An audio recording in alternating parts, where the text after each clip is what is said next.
ইন্তেকালের 5 দিন আগে প্রচন্ড জ্বর হলো, মাথায় যন্ত্রণা হলো, বারবার বেহুশ হয়ে পড়েন।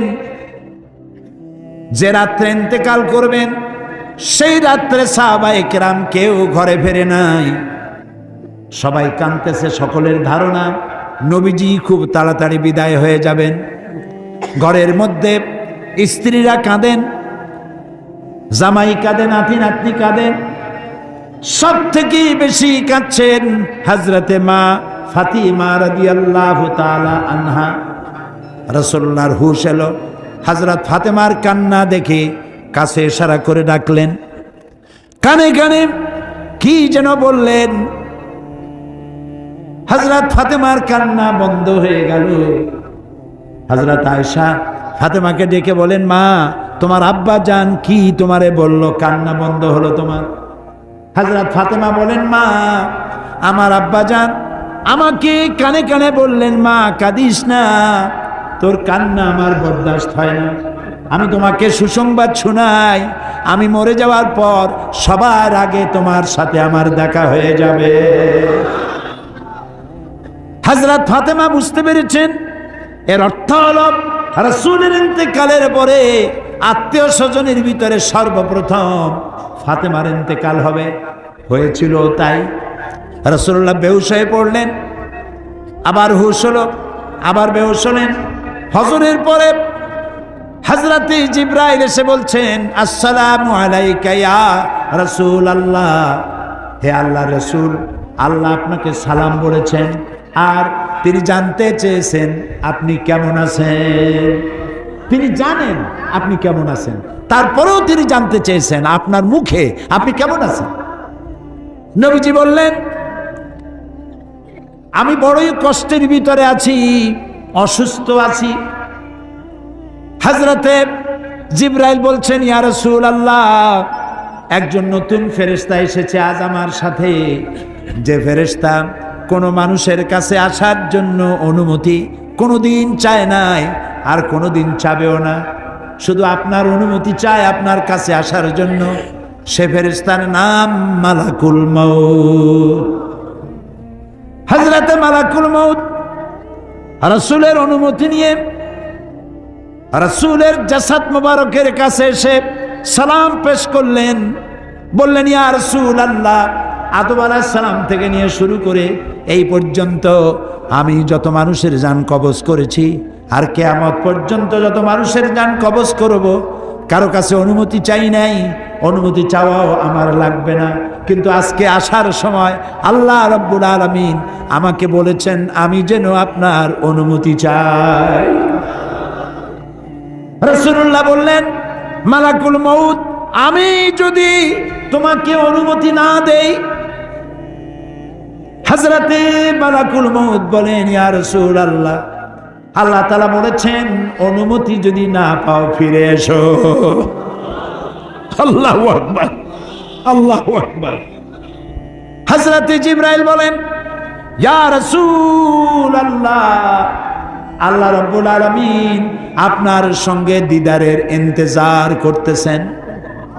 নবী বললেন, মালাকুল মউত, তুমি তোমার কাজ শুরু করতে পারো। মালাকুল মউত যখন জান কবজ করতে যাবে, রাসূলুল্লাহ বললেন, আয়েশা একটু কাছে আসো। ওই যে সোনা ছিল কয়েক টুকরা, সোনাগুলোর খবর কি? 6 টুকরা, ছোট্ট ছোট্ট 6টা টুকরা সোনা ছিল, সোনাগুলো কই? হযরত আয়েশা বলেন, আমি তার যত্ন করে রেখেছি। নবীজি বলছেন, এক্ষুনি স্বর্ণ টুকরাগুলি সদকা করে দাও।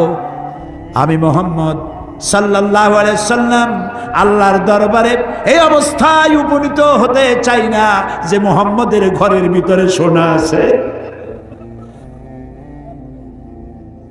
হযরত ওমর রাদিয়াল্লাহু তাআলা আনহু রাসূলের সঙ্গে দেখা করতে গেছিলেন একদিন। ঘরে মা আয়েশা ছিলেন না। হযরত ওমর সালাম দিয়ে ঘরের মধ্যে ঢুকে দাঁড়ায় দাঁড়ায় কাঁদতেছেন, বাচ্চা শিশুর মতো ডুকরে ডুকরে কাঁদছে। রাসূলুল্লাহ জিজ্ঞেস করছেন, ওমর কাঁদো কেন? হযরত ওমর বলছেন, আমি বিশ্বনবীর ঘর দেখতেছি, ছোট্ট একটা ঘর, এক কোনায় একটা সরাহি পানি রাখার পাত্র কাইতে হয়ে পড়ে আছে, একটা গ্লাস কাইতে হয়ে পড়ে আছে,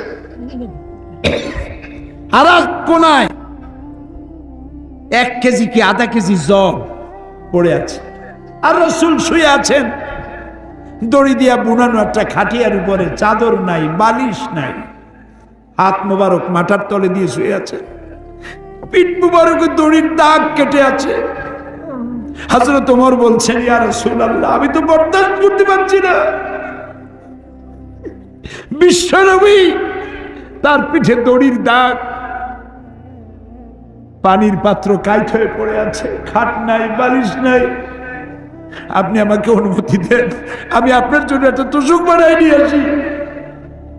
রাসূলুল্লাহ বললেন, ওমর, আমি তো দুনিয়ায় শান্তি করতে আসি নাই। আমি যদি ওহদ পাহাড়কে বলি, ওহদ আমার জন্য সোনায় পরিণত হয়ে যা, ওহদ পাহাড়টাই সোনা হয়ে যাবে। শান্তি করতে আসি নাই। নবীজি বললেন, আয়েশারে সোনাগুলি বিতরণ করে দাও, সাদকা করে দাও। মালাকুল মউতকে বললেন, তুমি তোমার কাম সারো। জান কবর শুরু হয়ে গেল। নবীজি জীবনের শেষ কথা মুখ থেকে উচ্চারিত হলো, আসসালাত আসসালাত ওয়া মা মালাকাত আইমানুকুম, ও আমার উম্মতেরা, নামাজ নামাজ। ইন্তেকালের সময় আমার মেয়ের কথা বললেন না, নাতির কথা বললেন না, জামাইয়ের কথা বললেন না, উম্মতকে স্মরণ করালেন, ও আমার উম্মতেরা, নামাজ ছেড়ে দিও না, আর তোমার অধীনস্থ ব্যক্তিদেরকে জ্বালা যন্ত্রণা দিও না, চাকর বাকরের জ্বালা যন্ত্রণা দিও না, গরিব মানুষের দিকে লক্ষ্য রেখো, আর আমি চিরজনমের মধ্যে জ্বালা যন্ত্রণাদের থেকে বিদায় নিয়ে গেলাম, নামাজ ছেড়ে দিও না। কিয়ামতের দিন ওই রাসূল যদি আমাদেরকে উম্মত বলে পরিচয় না দেন, জান্নাতে যাওয়ার উপায় নাই। ও আমার বগুড়ার যুবকেরা, বগুড়ার ভাইরা, জীবনে বহুত নামাজ চলে গেছে, কোরআন শরীফের মাহফিলে আজ কি ওয়াদা করতে পারি নামাজ আর ছাড়বো না? পারি? পারি? কোন তাকবীর আর স্লোগানের দরকার নাই, দুটা হাত উঁচা করো, বলো, ইয়া আল্লাহ, তোমার নামে কসম করি, তোমার নামে শপথ করি, যতদিন পর্যন্ত মালাকুল মউত আমার মাথার কাছে না আসতেছে, ততদিন পর্যন্ত ফরজ নামাজ, ফরজ রোজা আর ছাড়বো না, আর ছাড়বো না, আর ছাড়বো না। ইয়া আল্লাহ, আমার মৃত্যু পর্যন্ত আজকের এই ওয়াদা পূরণ করার তৌফিক আমাকে দান করো। আমিন, আমিন, আমিন ইয়া রাব্বাল আলামিন।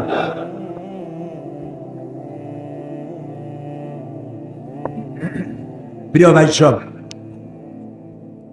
আমরা এখন মুনাজাতের দিকে আগাচ্ছি, মুনাজাতের দিকে আগাচ্ছি। এত বড় মাহফিল জীবনে আরেকটা পাবো কোনো নিশ্চয়তা নাই। আছে কি কোনো নিশ্চয়তা? তাহলে দাঁড়ানো ভাইরা বসেন, আমি কিন্তু একবারও বলি নাই বসেন বসেন। এই মাহফিলের এই মাইকের আওয়াজ যদ্দূর শোনা যায়, রাস্তায় আছেন, ছাদের উপরে আছেন, যেখানে আছেন সেখানে বসেন, যেখানে আছেন ওখানে বসেন, যে দাঁড়ায় তারেও বসায় দেন। প্রিয় ভাই সব, আমি বলেছিলাম কথা বলবেন না কেউ। এত বড় মাহফিলের মুনাজাত পাওয়া কিসমতের ব্যাপার, কারো কপালে না থাকলে আমি তো দিতে পারবো না। এটা কিসের ব্যাপার? কপালের ব্যাপার। প্রিয় ভাই সব, সমাজ সেবার কথা বলেছিলাম, সেই সমাজ সেবা করার জন্যই যাকাত কালেকশন করবেন, যাকাত দিবেন, মানুষের উপকার করবেন। দারুস সুফা ট্রাস্ট শুধু মাহফিলই করে না, জনকল্যাণমূলক কাজ করে। আপনার যাকাতের একটি অংশ তাদেরকে দিলে আপনার যাকাতের পারপাস সার্ভ হবে, তারা অনেক ভালো ভালো কাজ করতে পারবেন। আর আজকে আমরা মোনাজাত করব, দোয়া করব। এই যে বিগত 36টি ঘন্টা শ্বাসরুদ্ধকর পরিবেশ বাংলাদেশের উপর থেকে চলে গেছে। গতকাল আমি বলেছি, আমাদের সেনাবাহিনী আমাদের গৌরব, আমাদের অহংকার। আমাদের বিডিআর সীমান্ত পাহারা দেয়, রক্ত দিয়ে জীবন দিয়ে সীমান্ত পাহারা দেয় রাত এবং দিন। আমাদের র্যাব সন্ত্রাস মুক্ত বাংলাদেশ গড়ার পেছনে তাদের অবদান অনেক। আমাদের পুলিশ মাত্র ১,৫০০, ২,০০০, ২,৫০০ টাকা বেতন পায়। ওর বন্দুকটা নিয়ে ও যে ডাকাতি করে না, এই তো জাতির কপাল। ওর প্রয়োজন তো আমরা মিটাইতে পারি না। এই অবস্থায় এত কম পয়সায় পুলিশের ছুটি নাই, শুক্রবার নাই, বৃহস্পতিবার নাই, ঈদ নাই, শীত নাই, রাত নেই, দিন নেই, সারাক্ষণ ডিউটি করতে হয়। আমাদের অ্যাসেট এই গরিব দেশটারে এই সমস্ত আইন শৃঙ্খলায় নিয়োজিত বাহিনী, প্রতিরক্ষা বাহিনী, এরা আমাদের গৌরবে। যে ঘটনা ঘটল জাতির জন্য এটি একটি কলঙ্ক। অনেক অফিসার শেষ হয়ে গেল। আইজিপি তার মেয়ের বিয়ে হয়েছে 2 মাস না 3 মাস আগে। আর্মি অফিসার তার মেয়েটা বিধবা হয়ে গেল। কত জেনারেল, কত কর্নেলের বউ বিধবা হয়ে গেল, বাচ্চাগুলি এতিম হয়ে গেল। আহারে, যারাই কাজ করেছে আল্লাহ তাদের হেদায়েত করে, আর যারা মারা গেছেন আল্লাহ তুমি তাদেরকে শহীদি দরজা দিয়ে দিয়ে। আর এদের উপরে আমরা আল্লাহর কাছে দোয়া করব, আমাদের আর্মি, আমাদের বিডিআর, আমাদের পুলিশ, আমাদের আনসার, আমাদের র্যাব, আল্লাহ যেন মায়ের পেটের ভাইয়ের মতো পরস্পর পরস্পর বাহিনীর প্রতি যেন মোহব্বত আল্লাহ পয়দা করে দেন। জাতীয় শোক দিবস প্রত্যেক মসজিদে মসজিদে আপনারা দোয়া করবেন, প্রত্যেক মসজিদে দোয়া করবেন, জাতীয় পতাকা অর্ধনমিত করে রাখবেন। এটা জাতির জন্য বিরাট শোক। বিশ্বের দরবারে আমাদের মর্যাদা এমনি কম, আরো খানিকটা খাটো হয়ে গেল। আমরা আল্লাহর কাছে দোয়া করবো, আল্লাহ সমস্ত শকুনের কুদৃষ্টি থেকে ৫৬,০০০ বর্গ মাইলের এই দেশটা তুমি দয়া করে বাঁচায় রাখো। আল্লাহ আকবার। আলহামদুলিল্লাহ, আলহামদুলিল্লাহ। বসো বসো বসুন, বসুন। আমি দাঁড়াতে বলি নাই, দাঁড়াতে বলি নাই, বসে। আমি খুশি হয়ে গেলাম, আমি খুশি হয়ে গেলাম, আল্লাহ খুশি হলেন, আলহামদুলিল্লাহ। আমি কি পয়সা চাইছি? আমি বলেছি কোরআন তোমরা বুঝে পড়বে। বাংলা ভাষা কোরআন শরীফের তাফসির আছে, তোমরা কোরআন শরীফের তাফসির পড়বা, হাদিস পড়বা, বুঝবা আর আমল করবা। জীবনটা কোরআন আর হাদিস দিয়ে সাজাবা। জীবনটা সাজাবে কি দিয়ে? কোরআন আর হাদিস দিয়ে। দুনিয়াও শান্তি পাবে, আখিরাতেও শান্তি লাভ করবে। প্রিয় যুবকেরা, তোমরা সমাজ সেবা করবে। কি করবে বলো তো? সমাজ সেবা। আজান হয়ে গেলেই সব মসজিদে চলে যাবে, 5 ওয়াক্ত নামাজ বা জামাত আদায় করবে। আল্লাহর নবী বলেছেন, লা দীনা লিমান লা সালাতা লাহু, যার কাছে নামাজ নাই তার কাছে দিন নাই। মান তারাকা সালাতান মুতাআম্মিদান ফাকাদ কাফারা, ইচ্ছে করে যে নামাজ ছেড়ে দিল সে কুফরি করলো। ইচ্ছে করে নামাজ ছেড়ে দিল সে কাফেরের কাজ করলো। নামাজ পড়লো না তো কিসের কাজ করলো বলেন না ভাই? নামাজ না পড়া কার কাজ? কাফেরের কাজ। কাফের হয় নাই, নামাজ না পড়লে কাফের হয় না। নামাজ না পড়াটা কাফেরের কাজ, আর নামাজ পড়াটা মুসলমানের কাজ। 5 ওয়াক্ত নামাজ সঠিকভাবে আদায় করবে। নবী করিম সাল্লাল্লাহু আলাইহি ওয়াসাল্লাম তার জীবনের সর্বশেষ যে কাজটা, কথাটা বলেছিলেন, সেটা ছিল কি? নামাজ। এই গত অগস্ট, সেপ্টেম্বর, অক্টোবরে আমার লন্ডনে ইংল্যান্ডের সফর ছিল। তো একটা মাদ্রাসায়, ক্যানন স্ট্রিট এর এক মাদ্রাসার হেফজখানার একটা কি বলে তাহফিজুল কোরআন মাদ্রাসার বার্ষিক মাহফিলে বক্তৃতা করছিলাম। বিভিন্ন জায়গায় কোরআনে কারীমের মাহফিলে, হেফজখানায় ইংল্যান্ডে আলহামদুলিল্লাহ অনেক হেফজখানা হয়েছে। টাইটেল মাদ্রাসা 3টা হয়েছে সেখানে, আলহামদুলিল্লাহ পড়ে 3টা টাইটেল মাদ্রাসা হয়েছে। Islamic kindergarten school, high school, college এর সংখ্যা হয়েছে 30টি। আর হাজার হাজার মসজিদ হয়েছে আলহামদুলিল্লাহ পড়ে। তো এরকম একটি হেফজখানার তারা তাদের বার্ষিক মাহফিল আমাকে দাওয়াত দিয়েছে। ওই হাফেজদের মাথায় পাগড়ি দস্তরবন্দি করতে হবে, তো আমাকে দাওয়াত দেওয়া হলো। একটা ছেলের মাথায় পাগড়ি পরালাম, তার বয়স খুব, আমার মনে হলো 8 বছর হবে, কোরআনে কারীমের হাফেজ হয়েছে। তাকে পাগড়ি পরায় আলোচনার মধ্যে আমি বললাম যে আল্লাহ পাক যেন আটলান্টিক মহাসাগরকে একটা ঝিনুকের মধ্যে ভরে দিয়েছেন। এই বাচ্চা ছেলেটা একটা ঝিনুকের মতো, আর কোরআনে কারীম আটলান্টিক মহাসাগরের মতো, তার থেকেও বড়। এই ঝিনুকের মধ্যে আল্লাহ পাক হেফাজত করেছেন। কোরআনে কারীম আল্লাহ পাক এভাবে মানুষকে মুখস্থ করার সুযোগ করে দিয়ে কোরআন হেফাজতের ব্যবস্থা করেছেন। এই কোরআনে কারীম যার উপরে অবতীর্ণ হয়েছে তিনি হচ্ছেন বিশ্বের সর্বকালের সর্বযুগের সর্বশ্রেষ্ঠ মহামানব। তিনি হচ্ছেন বিশ্ব নবী জনাবে মুহাম্মদ রাসূলুল্লাহ, সবাই বলেন সাল্লাল্লাহু আলাইহি ওয়াসাল্লাম। তারই মেরাজের রাত আজকে। পৃথিবীর কোন পয়গম্বরের মেরাজ হয়নি, একমাত্র হুজুরের মেরাজ হয়েছে। তার কারণ হুজুরের সম্মান সবচাইতে বেশি। সবচাইতে সম্মান কার বেশি? একটু জিকির করেন জোরে সোরে, লা ইলাহা ইল্লাল্লাহ। জাযাকাল্লাহ।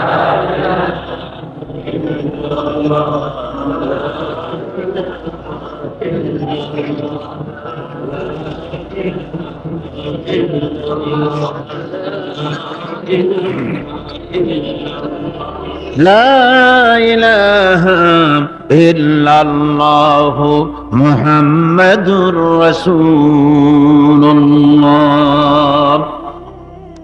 রাসূলের মেরাজ পৃথিবীর কোন পয়গম্বরের কিসমতে যা হয়নি তাই হয়েছে রাসূলের কিসমতে। ধুলির ধরা থেকে একজন মানুষকে, একটা স্থূল ওজনদার একজন মানুষ, জড়দেহ, এই মানুষকে পৃথিবীর মাটি থেকে মহাশূন্য পাড়ি দিয়ে কেমনে নিয়ে গেল আকাশে, এ নিয়ে বহুত প্রশ্ন হয়েছে। কেউ কেউ মেরাজকে অস্বীকার করেছে, কেউ বলেছে হ্যাঁ মেরাজ মানি, তবে মেরাজ সশরীরে হয় নাই, মেরাজ হয়েছে স্বপ্নে। আবার কেউ বলেছেন মেরাজ হয়েছে, এটা একটা আত্মিক ব্যাপার, স্পিরিচুয়াল ব্যাপার।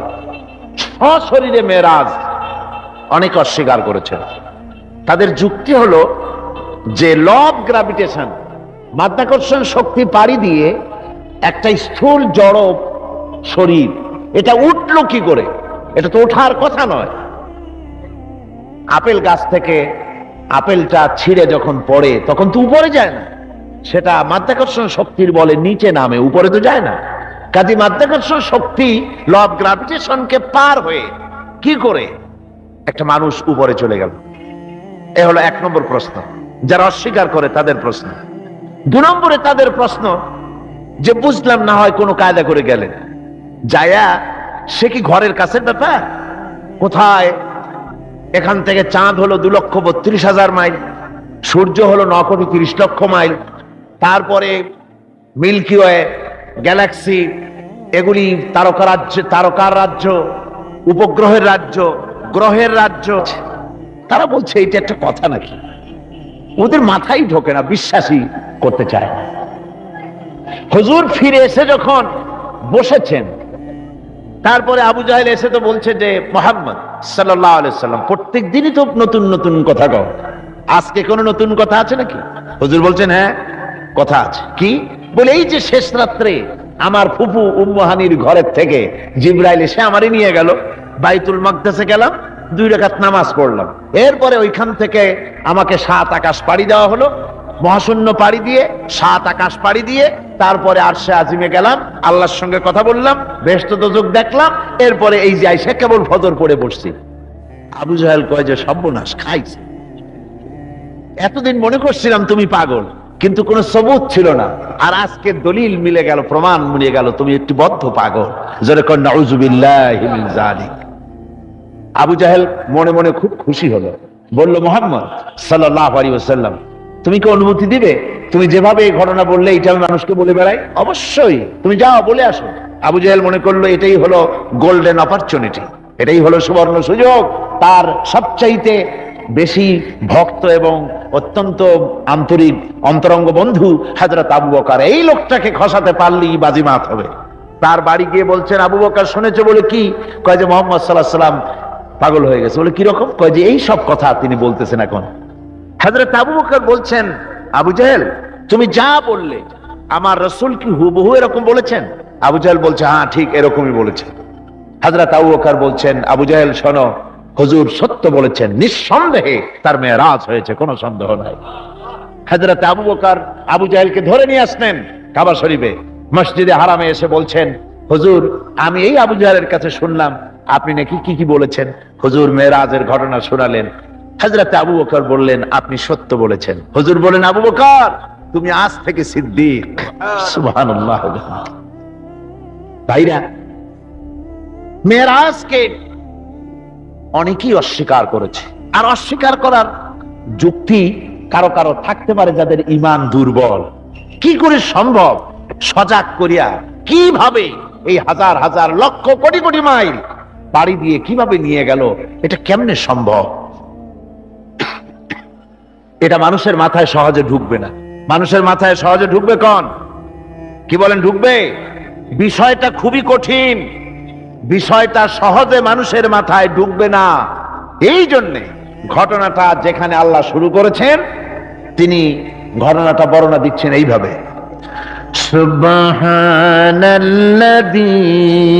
আসরা বিআবদিহি লাইলাম মিনাল মাসজিদিল হারামি ইলাল মাসজিদিল আকসাল্লাযী বারাকনা হাওলাহু লিনুরিয়াহু মিন আয়াতিনা ইন্নাহু হুয়াস সামিউল বাসীর। সাদাকাল্লাহুল আযীম। ঘটনাটার বিবরণ দিচ্ছেন আল্লাহ এভাবে, শুরু করছেন সুবহানাল্লাযী আসরা বিআবদিহি, সমস্ত অক্ষমতা দুর্বলতা থেকে মুক্ত সেই মহান সত্তা যিনি তার বান্দাকে ইসরা করিয়েছেন লাইলান, লাইলান রাতের একটি অংশ, পুরা রাত লাগে নাই, রাতের একটি অংশে তার বান্দাকে তিনি ইসরা করিয়েছেন। মিনাল মসজিদিল হারাম ইলাল মসজিদিল আকসা, মসজিদে হারাম থেকে মসজিদে আকসা পর্যন্ত রাতের একটি অংশে ইসরা করিয়েছেন। রাতের ভ্রমণকে আরবিতে ইসরা বলা হয়। আর এই বাইতুল মুকাদ্দাস থেকে আরশে আজিম পর্যন্ত ভ্রমণের নাম হচ্ছে মেরাজ, সিঁড়ি। সেই সিঁড়িটা কিরকম হবে পরে বলছি। এখানে বলা হচ্ছে তোমরা তো জিনিসটাকে কঠিন মনে করো, যেটা কি করে সম্ভব, এটাকে কঠিন মনে করো, অসম্ভব মনে করো, কিন্তু কাজটা ঘটাচ্ছেন এমন এক সত্তা সুবহানা, যিনি সমস্ত দুর্বলতা অক্ষমতা থেকে মুক্ত, মহান শক্তিশালী আল্লাহ ঘটনাটা ঘটাচ্ছেন। কাজী তোমাদের এই চিন্তা কেন, যেটা কি করে হলো? কাজটা কে ঘটাচ্ছেন? আল্লাহ সুবহানাহু ওয়া তাআলা তিনি ঘটাচ্ছেন। তার জন্য এগুলি কি কোনো অসম্ভব ব্যাপার? বলুন, এটা কি কোনো অসম্ভব ব্যাপার? নিশ্চয়ই কোনো অসম্ভব ব্যাপার না। বিজ্ঞানের দৃষ্টি দিয়ে, বৈজ্ঞানিক দৃষ্টিভঙ্গিতে এবং দর্শন দিয়ে আমি আপনাদেরকে বিষয়টা অনেকক্ষণ দৃষ্টান্ত দিতে পারবো। সে ধরনের মাল মশলা আমার কাছে মজুদ আছে, যে রাসূল পাক সাল্লাল্লাহু আলাইহি ওয়াসাল্লামকে মেরাজ হয়েছিল বিজ্ঞান এবং দর্শন দিয়ে বুঝানো যেতে পারে। কিন্তু এই যুক্তি, এই তত্ত্ব, এই তথ্যের কোন যুক্তি নাই, যেহেতু আল্লাহ নিজে বলেছেন সুবহানাল্লাযী আসরা বিআবদিহি লাইলাম মিনাল মাসজিদিল হারাম। এই ঘটনা ঘটাচ্ছেন তিনি, যার ক্ষমতার ভিতরে কোনো দুর্বলতা নাই, যার ক্ষমতা মুহাইয়া করতে পারে এমন ক্ষমতা কারো নাই, যিনি প্রচন্ড ক্ষমতার মালিক, অক্ষমতা তাকে স্পর্শ করে না, সেই মহান আল্লাহ এটা ঘটাচ্ছেন। সুতরাং যুক্তি প্রমাণের কোনো প্রয়োজন নাই, আল্লাহ নিজে বলছেন ঘটনাটা আমি ঘটাইছি। সুবহানাল্লাহ। তারপরে বলা হচ্ছে যে তিনি ফিরে এলেন, ওই যে বোরাক, হাদিস শরীফে এসেছে বোরাকে করে তাকে নেওয়া হয়েছে। তো বোরাকে করে নেওয়া হয়েছে, বোরাকটা কেমন? সেই বোরাক আমরা আবার বানাইছি, আমাদের তো বুদ্ধি কম না। আমাদের দেশের লোকের আবার বোরাক বানায় ছাড়ছে, ঘোড়ার মতো বডি, মানুষ মেয়ে লোকের মতো একটা মাথা, খুব সুন্দর চুল, তারপরে চুল টুল ঝুলানো, এরকমের দুইটা ডানা আছে ঘোড়ার পিঠের উপরে, নিচে লেখা আছে হাদা বুরাকুন নবী সাল্লাল্লাহু আলাইহি ওয়াসাল্লাম। আর এইটাকে বরকতের জন্য মুসলমানেরা ঘরের মধ্যে টানায় রাখে। দেখছেন আপনারা এরকম?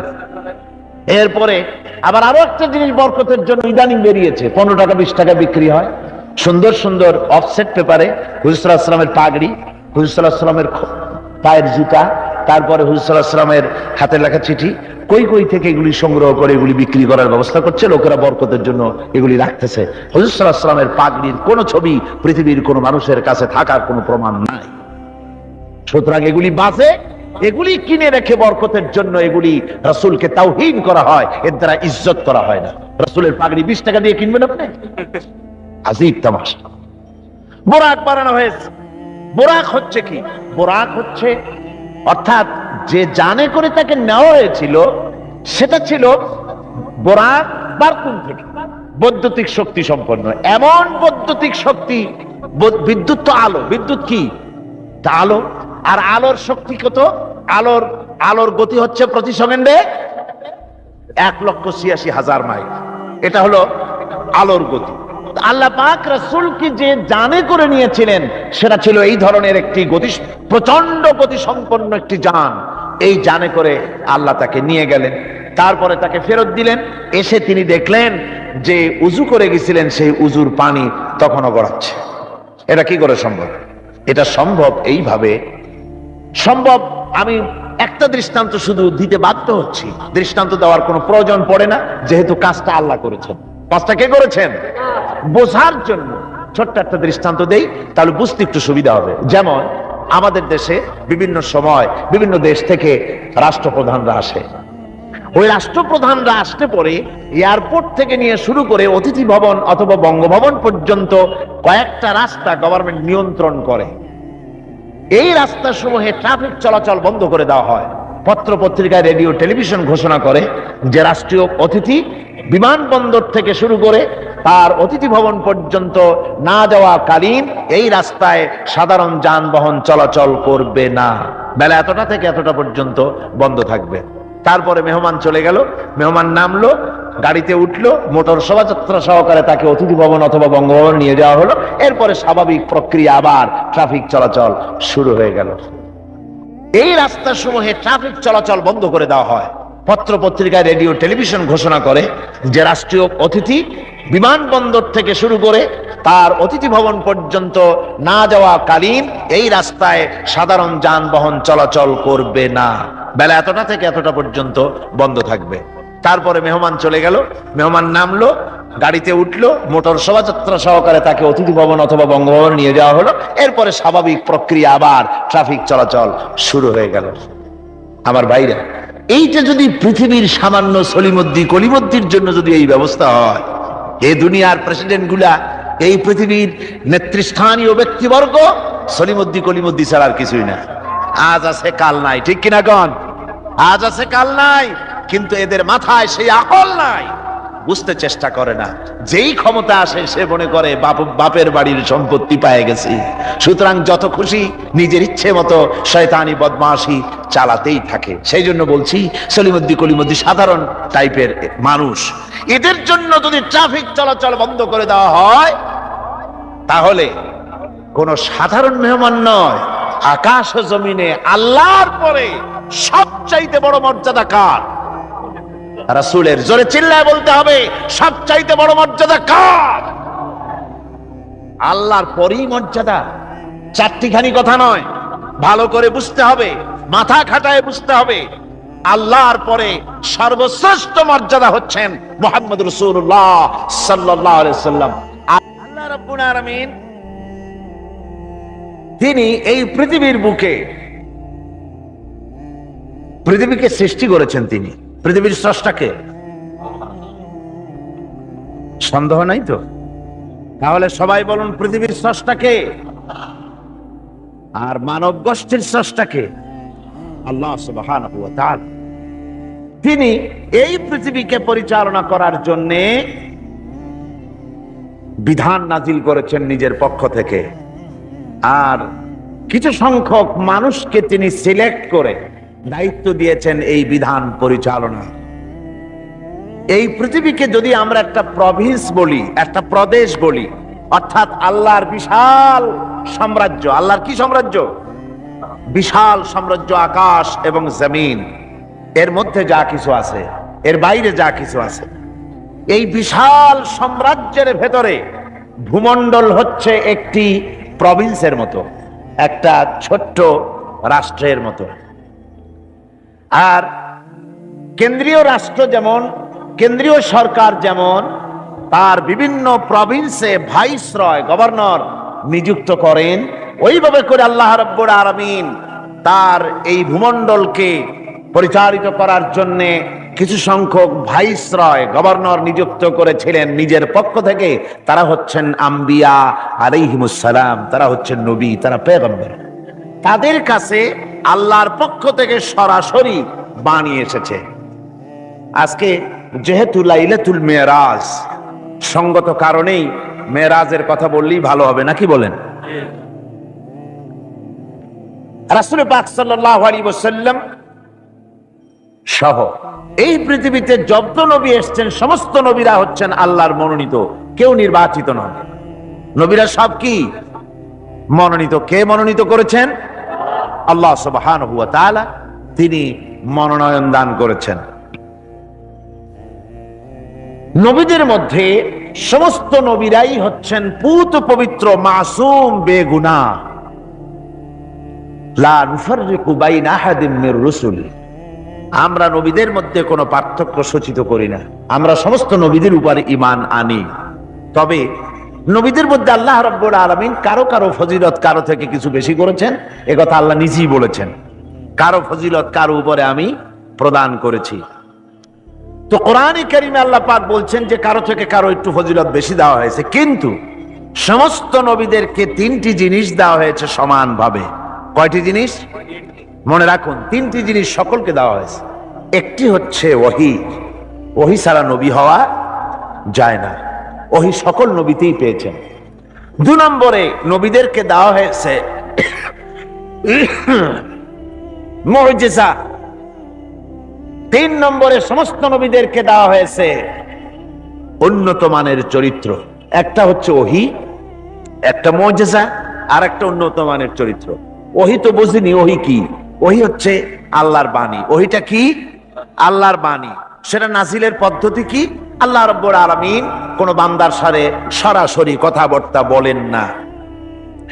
যখন তিনি কোন বান্দার সঙ্গে কথা বলতে চান, তখন হয় পর্দার আড়াল থেকে বলেন, না হয় হযরতে জিবরাইলের মাধ্যমে কথা বলেন। তো এভাবে করে ওহী দিয়েছেন সমস্ত নবীদেরকে। আর একটা দিয়েছেন মুজিজা। মুজিজা বলা হয় যে কোনো শক্তিশালী জিনিসকে দুর্বল করে দেওয়ার মতো ক্ষমতা যার, ওইটা কি বলা হয়? মুজিজা। আর এই মুজিজা দেওয়া হয়েছে যে যুগে যে জিনিসের প্রভাব বেশি, ওই প্রভাবিত জিনিস, ওই প্রভাব সম্পন্ন জিনিসটাকে, শক্তিশালী জিনিসটাকে দুর্বল করে দেওয়ার মতো শক্তি আল্লাহ নবীদেরকে দান করে দিয়েছেন। যেমন এক একজনকে এক এক মুজিজা দেওয়া হয়েছে। যেমন হযরতে দাউদ আলাইহিস সালাম, আল্লাহ রাব্বুল আলামিন তাকে মুজিজা দান করেছিলেন। তিনি ছিলেন অস্ত্র নির্মাতা, অস্ত্র তৈরি করতেন, লোহা দিয়ে অস্ত্র তৈরি করতেন। অস্ত্র যারা বানায়, লোহা দিয়া যারা জিনিস বানায়, লোহাকে শ্বাসে আনবার জন্য, ইচ্ছে মতো গড়ার জন্য লোহাকে পোড়াতে হয়, পোড়ায়া নরম বানায়া পিটায়া তারপরে আকৃতিতে আনা লাগে। হযরত দাউদ আলাইহিস সালামের মুজিজা ছিল লোহা দিয়ে অস্ত্র তৈরি করার সময় আগুনে পোড়ানোর তার দরকার হতো না। যখন যেমন ইচ্ছে করতেন লোহাগুলি হাতের মুঠার ভিতরে নিয়ে চাপ দিতেন, লোহা পানি হয়ে আঙ্গুলের ফাঁকের ভিতর থেকে পড়ে যেত। এই মুজিজা ছিল হযরতে দাউদ আলাইহিস সালামের। সুলাইমান আলাইহিস সালামের মুজিজা ছিল তক্তার উপরে বসতেন, কোন রকমের ইঞ্জিন, কোন রকমের মেশিন ছাড়া তক্তার উপরে বসে যেতেন। তক্তা হাওয়ার উপরে ভেসে বেড়াতো, ইচ্ছে মতো তামাম দুনিয়া তিনি সফর করতেন বিনা ইঞ্জিনে। এটার উপরে তিনি চড়ে বেড়াতেন। ঈসা আলাইহিস সালামের জামানায় চিকিৎসার প্রভাব বেড়েছিল দারুণ ভাবে। সে সময় আল্লাহ রাব্বুল আলামিন তাকে মুজিজা দিলেন। অন্ধ লোকের চোখের উপরে হাত বুলোতেন, অন্ধ সাথে সাথে চক্ষুমান, দৃষ্টিশক্তি সম্পন্ন হয়ে যেতেন, চক্ষুষ্মান হতেন। কুষ্ঠব্যাধিগ্রস্ত লোকের গায়ে হাত বুলিয়ে দিতেন, সঙ্গে সঙ্গে তার রোগ ভালো হয়ে যেত। এ ছিল তার মুজিজা। হযরতে মূসা আলাইহিস সালামের জামানায় মুজিজা ছিল, সেই জমানায় প্রভাব ছিল জাদুর প্রভাব। এই সময় আল্লাহ রাব্বুল আলামিন তাকে মুজিজা দিলেন, জাদুকে দুর্বল করে দেওয়ার মতো ক্ষমতা তার হাতে দিয়ে দিলেন। কোরআনে কারীমে রব্বুল আলামিন বলছেন, ওয়ামা তিলকা বিয়ামিনিকা ইয়া মূসা। হে মূসা, তোমার ডান হাতে ওটা কি? মূসা আলাইহিস সালাম বললেন, হিয়া আসায়া, এটা একটা লাঠি। এর উপরে আমি ভর করে দাঁড়াই, এ দিয়ে আমি গাছের পাতা পাড়ি, ছাগল ভেড়ারে খাওয়াই, এ দিয়ে আমি ছাগল ভেড়াগুলি বন্য প্রাণী থেকে রক্ষা করি। এর উপরে মাঝে মধ্যে আমি অনেক সময় দাঁড়ায় থেকে ক্লান্ত হলে এই লাঠির উপরে ভর করে দাঁড়াই। তাছাড়াও আরো অনেক কাজ আমি এই লাঠি দিয়ে করি। প্রশ্ন হচ্ছে, আল্লাহ জিজ্ঞেস করলেন তোমার ডাইন হাতে ওটা কি? জবাব দিলেই স্যার এটা একটা লাঠি, এ দিয়ে গাছের পাতা পাড়ি, ভেড়া ছাগল ঠেকাই, তারপরে আমি এর উপরে ভর করে দাঁড়াই। এত কথার দরকার কি? দরকার এই জন্যে আশিক যখন কথা বলার সুযোগ পায় মাশূকের সাথে, মন চায় সময়টা অল্পের মধ্যে যেন শেষ না হয়ে যায়। এখানে আশিক হচ্ছেন হযরত মূসা আলাইহিস সালাম, মাশূক হচ্ছেন আল্লাহ সুবহানাহু ওয়া তাআলা। তিনি কথা বলছেন, এই কথার সুযোগটা যেন অল্পের মধ্যে শেষ না হয়ে যায়, এই জন্য সময়টাকে দীর্ঘায়িত করার জন্য মূসা আলাইহিস সালাম এ ধরনের বক্তৃতা বিবৃতি করতেছিলেন। আল্লাহ রাব্বুল আলামিন বললেন, মূসা রে, তুমি বলেছো এটা লাঠি, আর লাঠির ফজিলত তুমি বর্ণনা করেছো। এছাড়াও লাঠির মধ্যে আর একটা কুদরত আছে, তুমি জানো না? তুমি তোমার হাতের লাঠিটা ছেড়ে দাও। লাঠি তিনি ছেড়ে দিলেন। হিয়া হাইয়াতুন তাসআ, একটা বিরাট অজগর হয়ে গেল। মূসা আলাইহিস সালাম ভয় পেলেন। আল্লাহ বললেন, ভয় পেও না, খুযহা ওয়ালা তাখাফ, ভয় পেও না, এটাকে ধরো। মূসা আলাইহিস সালাম দেখলেন আল্লাহ বলতেছেন ভয় পেও না, এরপর তো ভয় করাই উচিত না। মূসা আলাইহিস সালাম ধরলেন, সাথে সাথে সাপ কি হয়ে গেল? লাঠি হয়ে গেল। আমি পুরা ঘটনা বলবো না, মুজিজার কথাটাই বলতেছি। এরপরে যখন ফেরাউন তার জাদুকরদের নিয়ে জাদুর প্রদর্শনী করলো, জাদুকরেরা তাদের হাতের কাছে যা কিছু ছিল মন্ত্রপুত করলো, সেগুলি সিংহ হলো, বাঘ হলো, সরীসৃপ হলো, মূসা আলাইহিস সালামের উপরে ঝাঁপায় পড়লো। হযরতে মূসা আলাইহিস সালাম ভয় পেয়ে গেলেন। আল্লাহ রাব্বুল আলামিন বললেন, মূসা রে, ভয় পাওয়ার কোনো কারণ নাই। তোমাকে বাতিলের বিরুদ্ধে ময়দানে নামাইয়া তোমাকে একা আমি ছেড়ে দেই নাই। আমি আল্লাহ রাব্বুল আলামিন তোমার সাথে আছি। তুমি তোমার হাতের লাঠি ছেড়ে দাও। মূসা আলাইহিস সালাম লাঠি ছাড়লেন, তো সাপ হয়ে গেল। সাপ হয়ে যখন হা করেছে, ফেরাউনের জাদুকরদের তৈরি করা বাঘ, সিংহ, সাপ সব গিয়ে মূসা আলাইহিস সালামের এই লাঠি মার্কা সাপের পেটের মধ্যে গিয়ে ঢুকলো। জাদুকরেরা মনে করলো আমরা যেটা দেখাইছি সেটা নিশ্চয়ই জাদু। মূসা আলাইহিস সালাম যেটা দেখাইছেন এটা জাদু হতেই পারে না। কারণ হচ্ছে জাদু খেয়ে ফেলে দেয়, ওটা জাদু হয় কি করে? এটা জাদু না, এটা জাদুর চাইতে বড় কোন জিনিস, জাদুর বাবা অথবা দাদা, এই জাতীয় কিছু একটা হবে। বন্ধুগণ, এর নাম মুজিজা। এর নাম কি? মুজিজা। রাসূল পাক সাল্লাল্লাহু আলাইহি ওয়াসাল্লাম যখন পৃথিবীতে আসেন, তখন ছিল সাহিত্যের প্রভাব।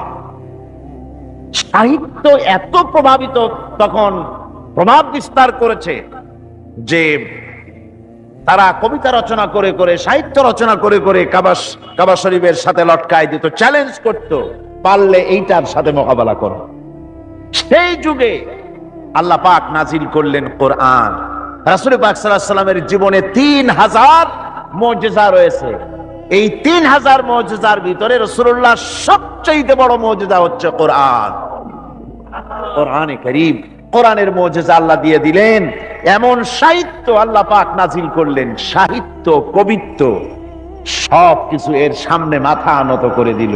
শুধু সেকালে নয়, সেই কালে, আজকের কালে, ভবিষ্যৎ কালে, কিয়ামত পর্যন্ত কোরআনের সাহিত্যিক মানকে উতরে যাবে।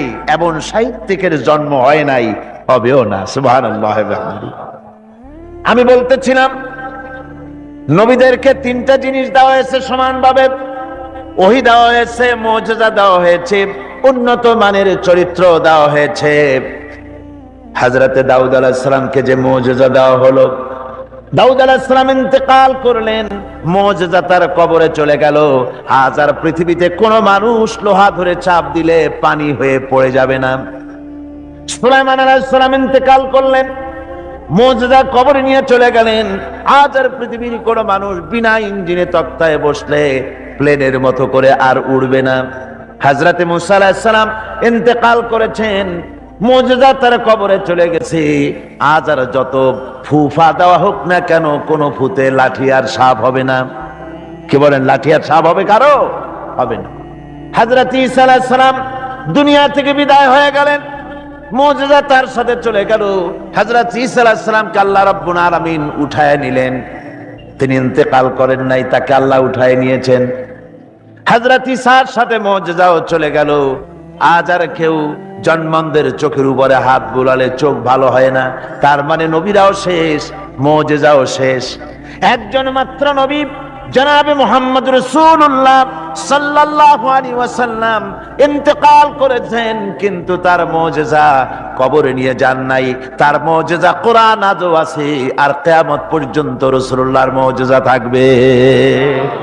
রাসূল পাক সাল্লাল্লাহু আলাইহি ওয়াসাল্লামের এই মুজিজা চিরন্তন, শাশ্বত, কিয়ামত পর্যন্ত তা টিকে থাকবে। সুবহানাল্লাহ পড়ে। আমার ভাইরা, সে কোরআন আপনারা শুনতে এসেছেন, লাইলাতুল মেরাজে অবতীর্ণ করেছেন, আর হেফাজতের দায়িত্ব নিয়েছেন। কোরআনে কারীম কখনো বিনষ্ট হবে না, কখনো রদবদল হবে না। কোরআন হেফাজতের দায়িত্ব কার? আল্লাহ রাব্বুল আলামিন বলছেন, নাহনু নাযালনা যিকরা ওয়া ইন্না লাহু লাহাফিজুন। কোরআন নাযিল করেছি আমি আল্লাহ, আর এর সংরক্ষণের সম্পূর্ণ দায়িত্ব আমি আল্লাহ আমার নিজ হাতে গ্রহণ করেছি। না,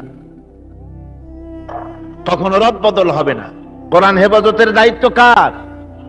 আল্লাহ রাব্বুল আলামিন বলছেন, নাহনু নাযালনা যিকরা ওয়া ইন্না লাহু লাহাফিজুন। কোরআন নাযিল করেছি আমি আল্লাহ, আর এর সংরক্ষণের সম্পূর্ণ দায়িত্ব আমি আল্লাহ আমার নিজ হাতে গ্রহণ করেছি। নাযিল করেছি আমি, হেফাজতের দায়িত্ব আমার।